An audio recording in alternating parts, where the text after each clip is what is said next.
Olá Brasil, eu sou o professor Flávio Machado, licenciado em Letras, e nesse vídeo a gente vai falar sobre o Barroco, um período muito importante para a pintura, para a arquitetura e para a literatura brasileira, mas primeiro vamos ver o contexto histórico dele no mundo, e aí na aula seguinte a gente fica nas características gerais do Barroco brasileiro, que é muito importante para a gente, para fazer a avaliação do Enem ou outros vestibulares. Então acompanhe comigo. E claro, você já está acostumado, a gente sempre comenta da aula anterior aqui no canal. Se você não viu a aula anterior, vale a pena assistir antes de a gente ver o contexto histórico do Barroco, porque falar sobre o teocentrismo, sobre a ideia da reforma, da contra-reforma, tudo isso é muito importante para a gente caracterizar o homem que vivia nesse período do Barroco. Então assiste a aula anterior e depois a gente prossegue com esta aula de hoje. O período do Barroco a gente pode chamar ele de seiscentismo, assim como a gente fazia no quinhentismo. No quinhentismo, 1500, então 1600, seiscentismo. Na próxima escola, que é o arcadismo, 1700 ou setecentismo. Daí encerra, não tem 800 seiscentismos não. A gente para em 1700, depois a gente vai com o romantismo e aí as escolas literárias seguem na sequência.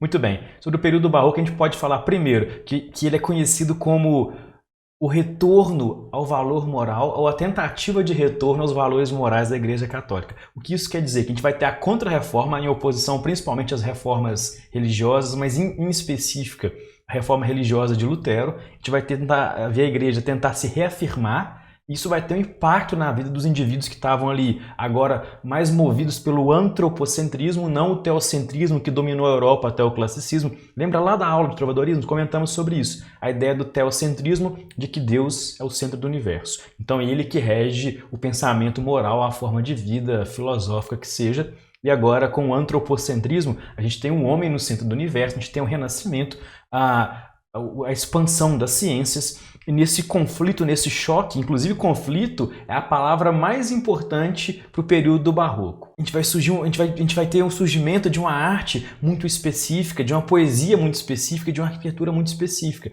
Principalmente na poesia e na pintura fica muito evidente essa dualidade, essa duplicidade do teocentrismo e o antropocentrismo. Esse indivíduo, né, que vive nesse período do Barroco, que ao mesmo tempo ele quer viver em relação às ciências, aproveitar a vida, viver o espaço material, carnal, ao mesmo tempo ele tem medo e se arrepende e quer voltar a Deus, quer pedir perdão a Deus. Então a gente tem essa dualidade convivendo. O Barroco ele é profano e é sagrado ao mesmo tempo. Ele é religioso e ele é diabólico ao mesmo tempo. Então todas essas ideias conflituantes vão marcar fortemente a arte barroca. A gente pode citar algumas características importantes aí do período e falar sobretudo do que aconteceu no Renascimento e depois vir com as reformas religiosas para tentar entender como o homem do Barroco vivia, como as pessoas viviam nessa sociedade. Entender o movimento histórico é muito importante para compreender a arte do período que é contemporâneo a ele. Já falei isso em todas as aulas de literatura aqui do canal. Então a gente tem aí desenvolvimento do comércio da burguesia, essa ascensão da burguesia que vai despontar lá no romantismo, mas depois a gente fala disso umas 2 aulas, 3 aulas para frente ainda. A gente vai ter o fim do feudalismo marcado lá, quer dizer, quase o fim da Idade Média, e o início do capitalismo que vai surgindo aí junto ao Renascimento. Afinal a gente tem a burguesia em ascensão. A gente tem o pensamento do humanismo em ascensão, com já o início de um retorno à cultura greco-latina que vai despontar de 1700 em diante no setecentismo, no arcadismo. Mas por enquanto a gente está galgando alguns passos ali. E claro, se a gente vai fazer isso, a gente vai valorizar a cultura clássica. Não com tanta força quanto no arcadismo, mas já existe uma certa valorização dessa cultura sim. O arcadismo a gente vai chamar ele de neoclassicismo, não é à toa, mas fica para depois. A gente vai ter críticas aos dogmas da igreja, e a igreja tentando se reafirmar ao mesmo tempo, reafirmar os seus dogmas. A gente vai ter a experimentação científica surgindo aí como forma de elevar ciências, iluminar, de abrandar a escuridão da Idade Média e, claro, o racionalismo.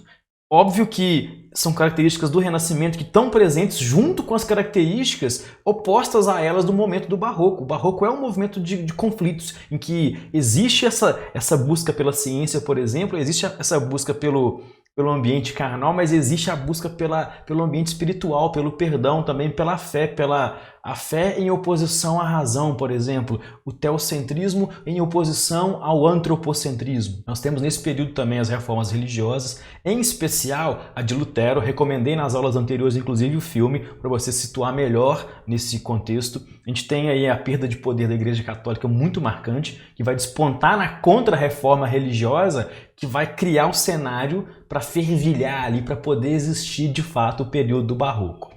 Nós temos também a reforma de Calvino na Suíça e a de Henrique VIII na Inglaterra. Mas se for estudar as reformas em especial, dê uma atenção maior para a reforma luterana, porque ela é geralmente mais comentada, mais badalada aí nas provas de vestibular, no Enem que seja. E já que ela é a contra-reforma católica, ou a reforma católica é a mais comentada, vale a pena dar uma atenção especial para ela, porque ela tinha como objetivo reafirmar a autoridade do Papa, como sendo a figura de Deus na Terra, a representação de Deus na Terra. O Papa, ele é, para a Igreja, então, a vontade de Deus personificada naquele indivíduo. A gente tem o surgimento aí do Concílio de Trento, vale a pena se aprofundar, e teu professor de História vai esmiuçar isso mais, com certeza. O surgimento do Tribunal do Santo Ofício, junto com a Santa Inquisição, a Santa Sé, e isso vai culminar em perseguições religiosas violentas, sangrentas, processos de tortura, condenações, prisões, mortes e muitas outras coisas aí. Um período que é bem agitado, bem conturbado também, cheio desses conflitos que vão, com certeza, se espelhar na poesia e na arte barroca, com o surgimento, por exemplo, de Gregório de Matos Guerra, que a gente comenta na próxima aula. E por último, nesse período aí da Reforma católica, né, ou a Contra-Reforma, a gente tem o surgimento do Index, que inclusive acho que existe até hoje, que é uma lista de livros que são proibidos pela Igreja. Se você tem aquela determinada fé católica lá, apostólica ou românica, teoricamente você é proibido de ler os livros que estão na lista do Index.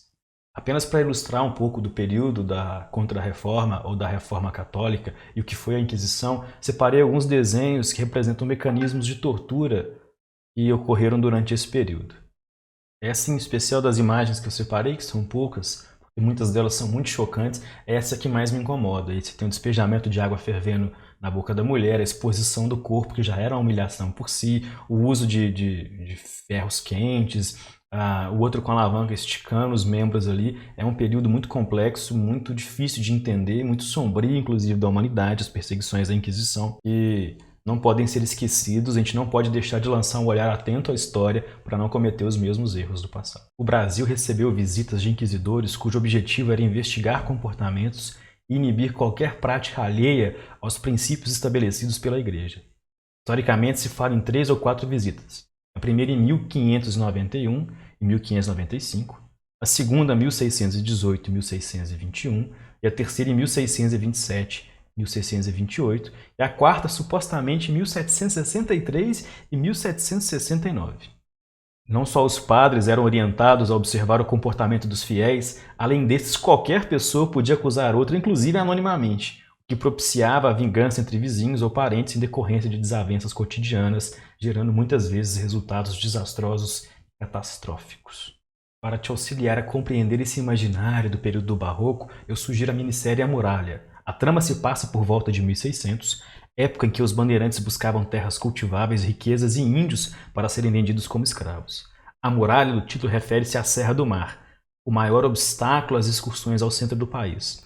Do outro lado da muralha, nas cercanias da Vila de São Paulo, na fazenda de Lagoa Serena, mora Dom Brás Olinto, um patriarca que lidera sua família e sua bandeira com muito trabalho e sacrifício. A luta principal é dominar a verde mão de obra indígena, adquirida através das empreitadas feitas ao interior. Nisso se difere seu filho Tiago Olinto, que vê na conquista do ouro a grande razão para seu empenho pessoal. E por fim, recomendo o documentário Cravádio, o Mestre dos Pincéis e da Espada, de 2012, produzido pela TV Cultura, que revela a vida e a obra desse pintor, que é muito importante para o período do Barroco. Vale a pena conhecer não só o documentário e o pintor Cravádio mais a fundo, mas também no documentário é possível ver a produção e conhecer os bastidores da maior exposição do artista já feita no Brasil, realizada pela Base 7. Se você assistiu essa aula até aqui, gostou do conteúdo, vai baixar o material na descrição do vídeo, não esquece de deixar um like e, claro, se inscrever no canal se não for inscrito ainda. Isso me faz ficar satisfeito em produzir conteúdo aqui no YouTube de qualidade genuína. E é claro, como sempre, bons estudos e até a próxima aula.